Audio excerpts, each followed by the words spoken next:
I started with an Infinix Hot 7 that used to crack on Snapchat. I'm not going to miss being broke. I like there are times where on one hand they touch me.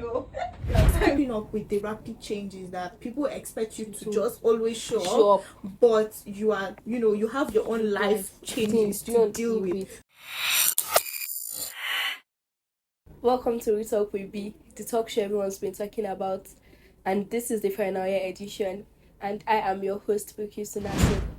Today I'm starting strong with someone who is everything. She's a beauty and lifestyle creator, she's a media personality, and she has over 50k followers across all social media platforms. She's a finalist in mass communication and the proud brand ambassador of Farmer's Kitchen. She's grateful, she's gifted, and she's Munira Jibril. Glad to have you here. Thank you for having me here on Real Talk with B. It's an honor, and I'm so happy to be here. So let's see what you have planned for me. Okay, for the first question, for people meeting you for the first time, how would you describe what you do in one sentence? First off, I'll start with my name. My name is Munira Jibril, and I am a lifestyle content creator and influencer. Basically, I do vlogs, I do content, I do fashion content, I'm into beauty content, anything basically lifestyle. That's what I do. As a final year student and content creator, what's the first thing you do every morning? The first thing I do every morning, which is a routine, a Lifestyle. never breaking routine actually, is to pray. Whatever it is, the first thing I do is to pray. And it's not just because I have to, because of my religion, it's because it just has to be done. You just have to pray. Yeah, used to it. It's more of like a lifestyle. Yeah, just like a lifestyle. You have to do it. It's in your blood. Yeah. And apart from waking up in the morning, anything that I do, I pray about it first before I do it, because like I'm stepping into something. Let God step into it with me. Let me forget. If you could pick one word that sums up this final year, what will it be? Okay. People would say it's chaotic. People would say it's unplanned, but I would say it's spontaneous, because a lot of things have happened, crazy, unexpected, just crazy things have happened. So it's more of unknown to me, spontaneous, and so far the experience is not as bad as I thought. So, but my best semester isn't this final semester; it's my 200 level first semester. That was my best semester. What was your first ever brand collaboration, and how did you feel landing it? My first ever brand collaboration would be H Perfect Skincare, or the skincare brand. And back then, I used to have acne. Although I'm still struggling with it, but I'm glad that it's not as bad as it used to be. So I was looking to explore different products. So I landed that deal, and yeah, it was good. Yeah, it was good.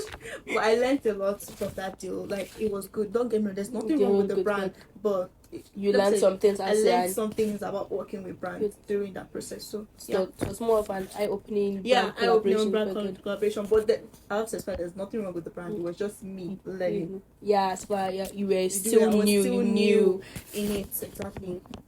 What's the most challenging part of being a beauty and lifestyle influencer? The most challenging part of being an influencer, or being someone that people would want to see at all times, is keeping up with everything. It's not necessarily being consistent, because people will always say, okay, you just have to be consistent, you just have to bulk create and all. But what if trends shifts? What if the TikTok algorithm starts to change? What if you're in a situation where you cannot create? What if you have poor network? What if you can't communicate? What if you are receiving DMs but you can't respond? It's just keeping up with the rapid changes that people expect you to just always show up, but you are you have your own life changes to deal with. So I think that's the most challenging part for me, because as a student, having to change location, having to tell people, oh, I'm not in Abuja at the moment, I'm not in this place at the moment, I just left Ilori. It's annoying, because like I'm not here, so I can't keep up with the content. Yeah. Farmer's Kitchen brand ambassador, what's something behind the scenes people don't see? Okay, Farmer's Kitchen is my business. Apart from being the ambassador, it's more of like my business. Yes. Like, I carry them on top of my head. Apart from the fact that I work with brands, if I work with you, I have you, like you are mine. Like, Yeah, something you are my personal. business. So every development change, everything that is going on affects me, just like it affects you. Like people would expect, okay, they are pleasing me. More like I want to keep you satisfied because it's more of a long term, long term thing. So I want us to be on good terms at all times. So anything that affects you affects me. So it's basically my business to like, let me say, I'm not the owner, but like it's your business. It's part of part you. of me. Yeah, so that's all I have to say. Have you ever turned a brand deal because it didn't align with your values? I think this is something that every creator has experience with, because as you grow, you begin to realize that some brands can be really, really selfish and greedy. They're just looking for the benefit of their own brand rather than every other, like the creator. Because as a content creator, you realize that you spend money. Spend money on location, spend money on transportation, spend money on equipment, spend money on things that you don't even expect to spend money on. Is when you begin to create the content that you realize that there are actual issues. So there was this brand that reached out to me, I think 2 years ago. So I'm not going to mention her name, but she sells clothing, a clothing brand. She reached out to me and she wanted me to model her dresses for her. She wanted me to model her dresses for her, and then she sent me a DM. And one thing with me, then I don't do this anymore, is that I will evaluate your page and notice, okay, are you a big brand? Are you a small brand? If you're a small brand, I'll ask you for your budget. If you're a big brand, I feel like you can afford it, I'll send you my rate card. So I asked her, what is your budget? And she was like, are you trying to insult me? Do you think I can't afford you? Your audacity. I sent her the rate card, and then she was like, you charge higher than most creators that have more followers than you. Why would you charge this high? And then she sent me a message of what she wanted me to do, like without me responding with what she was going to pay me. She slashed the price, and then she was like, this is what I want you to do. You create this content for me. She sent me a reel as an inspo. You create this content for me, and then after you're done, you're going to send me my dresses back. It's brought from Temu. Yeah, you send me my dresses back. So it's like, I'm going to wear your clothes and then you sell it to somebody. And I was like, so you plan on selling these things? And she was like, yes, now there are some people that get it at a cheaper rate because it's one. And I was like, first you slash the price, and then you now want me to send the dress. So the dress is not even PR anymore. It's like I'm borrowed. Exactly, borrowed. I don't think I responded to her message anymore. She messaged me a few days ago that I'm proud. Sorry, not a few days, like few days after that, I'm proud. I'm this, I'm that. There are people that are bigger followers than me that were meant. Then why didn't you reach out to them? Why did you come to them? Why did you come to me? Exactly. And then there are also brands that you realize that you don't want to compromise your values for. Like, I have instances where a brand will want to do maybe a shoot and maybe the dress will be revealing, or they want to do something, and I'm really not that person. Like, whatever I do, I want to limit the amount of things that I do, because I know that you cannot avoid sinning, but you can minimize it. So there are instances where there was this brand, this makeup artist that wanted me to model for her, and it was a big deal. She got dresses ready, she got everything ready, and the day of the shoot came, and the mistake I had on my part was I didn't confirm if she wanted to carve my brows or not, but now I do that. So when we got there, I just saw she brought razor out and this cotton wool that they need to clean the brows, and I was like, wait, do you want to carve my brows? She was like, yes. I was like, no, you can't carve my brows. And then she was so surprised. I was like, no, I don't carve my brows. She was like, you don't carve my brows? I said, no, like my brows are literally non-existent. What do you want to carve? Yeah. But she was so persistent that we just had to cancel the whole thing. And I know she lost money, but it's what it is, because you can't compromise your values. I can't. What's the biggest misconception people have about influencers on campus? Look at them like they're proud, that they have everything figured out, like your life is perfect. Not knowing that we're also students. Our life is not perfect. It is not perfect. It's far from perfect. What you see, if you choose to believe the things you see on social media, you're on your own. I'm not even like you're on your own. There are times where things are not the way they are, but you just need to project it. You just need to project it that way, just so you cannot be 100% real. You can only try to, but you cannot be 100% real. So people think that you're proud or you have your life figured out, or you're like you want popping babe. Have you ever felt pressure to look or act a certain way because of your online presence? Yes. There was this period of time that I started getting recognized, so it was quite new to me. And me, I don't know, maybe it's because I don't know, I'm just the type of person that there are just some days where I'm not in the mood, so I'm always on my efforts and my face is straight. Like you think maybe I'm angry Angry or something. but I'm not just in the mood to socialize. So people will be like, is she angry? Is she rude? I got messages. I think a lot of messages people, and I think the period of a week. I don't know why I got known that week a lot, but maybe I got a viral video or something. I think like, I saw you in school, but you look so rude. I saw you in school, but like, you are angry. This is Like, that's my face. That's how I am. angry. Oh, I'm not angry. I don't know. I was not, maybe I'm not in the mood. But if you come and meet me, voila, I would smile. That's just how I am. So I started reducing the way I was boning my face. I would just start working on my video. Yeah, that's it. Be honest, how many times have you been approached with collaboration that was just code for flirting? Well, a lot of times. A lot of times. Maybe it's a thing for mostly brands that have, they are owned by male figures. That's like a thing for them. They look for that. Like they That's use their essence of that's the actually essence for receiving messaging you. Like they'll message you don't respond before they'll say I have a brand deal for you. I evaluate it though. If it's not necessary, I would not respond because it's like you're just looking for that. And then when you guys now start talking, they're not asking you personal questions. Okay, what do you do? What is your phone name? Where do you live? Where do you live? Do you want to come and kidnap me? Do you see that where do you live? Where do you stay? What's your number? Let me have a private number. We can talk on Instagram or let's move it to email. Don't be asking me perfect questions. But men do that a lot. Like a lot. It's alarming at this point. What's your biggest ick when talking to someone new? Is it physical or like online? More of both. Okay, let's say physical. Someone new, maybe when you're self-absorbed, when you're only talking about yourself, and it's not a situation where the person you're talking to is interested. You just want to talk about your wins. There's some guys or some, I don't know why I'm meeting with the guy, or even girls are, oh my dad did this, oh my sister did this. You talk about yourself, like you are just trying so hard to portray yourself as this. Like, are you even interested if I'm interested? Or you can be talking about something and then you just collect the conversation from me like, why? I'm just talking and you want to talk. What's this? If someone texts, what are you doing at midnight? What's your response? The message will not take twice. I'm sleeping. I sleep by 10 because if I'm online, then I'm online for a reason and it's definitely not to text. Maybe something kept me up or I'm working on something. But its message would not just tick twice. 2 a.m. midnight. What am I doing? It will not tick twice. If you could cancel one influencer trend forever, what will it be? Influencer trend forever. I know one. You know this trend that happened, I think it was earlier this year or last year, of people actually showing what exactly, like vlogs that are so unnecessarily in depth.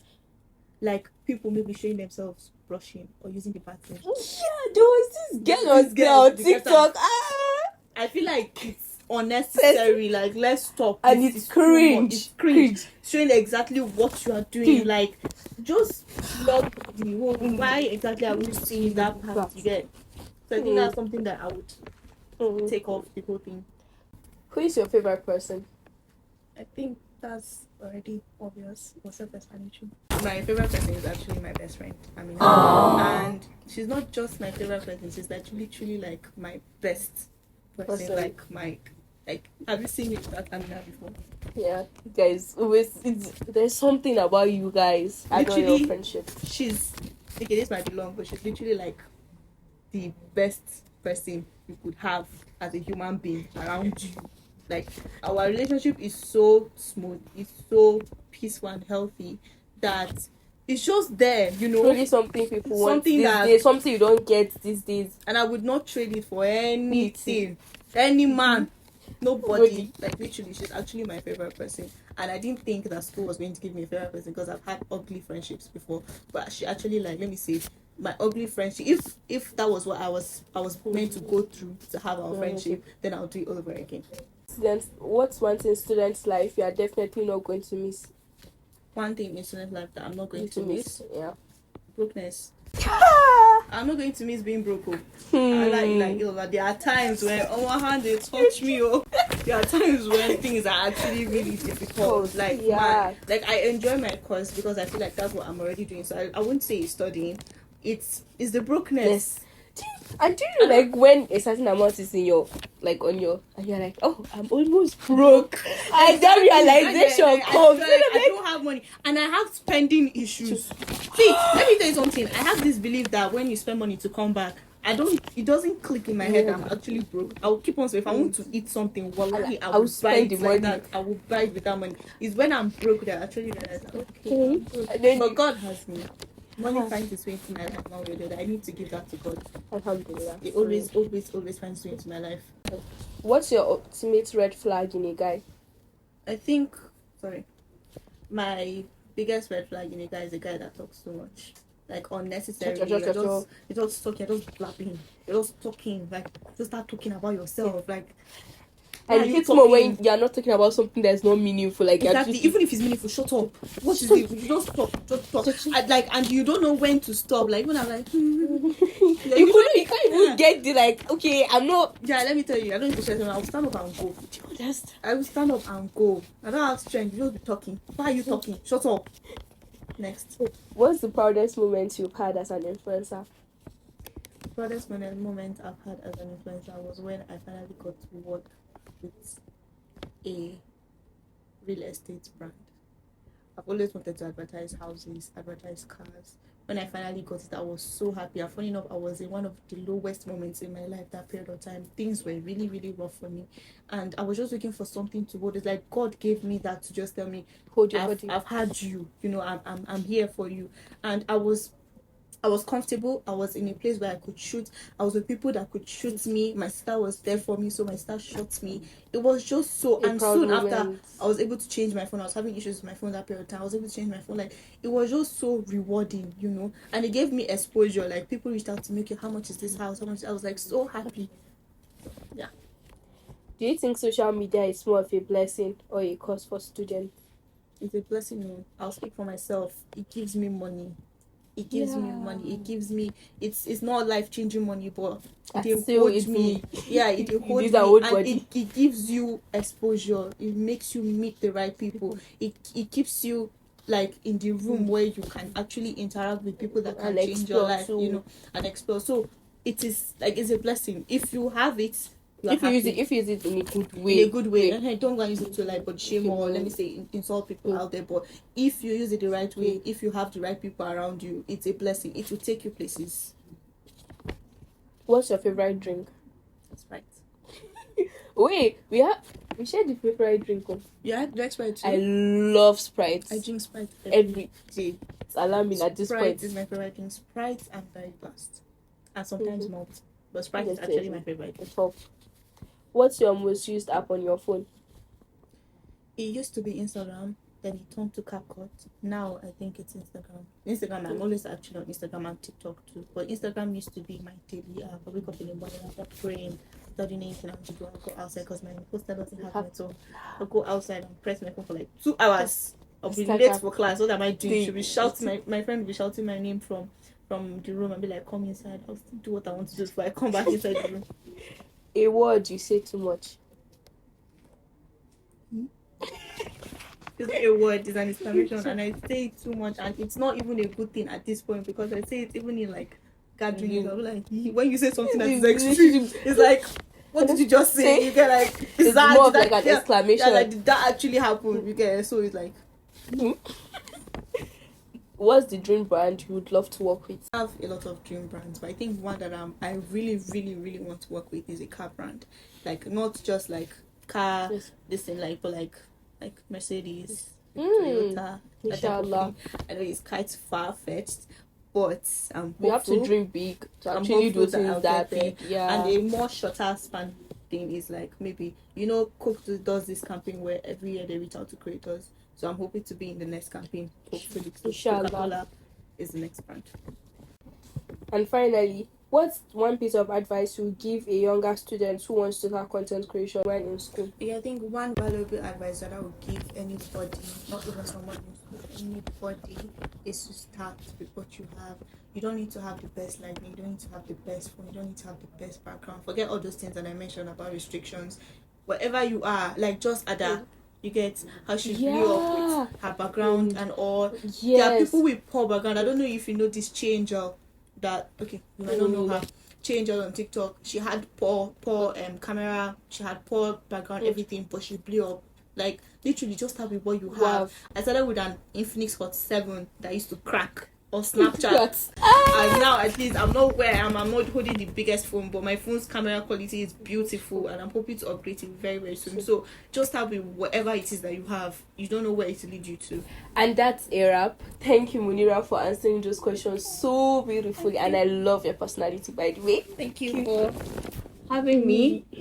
It was really, really, really fun being here, and I will do this all over again. Can't wait to see you on the next episode. Assalamu alaikum.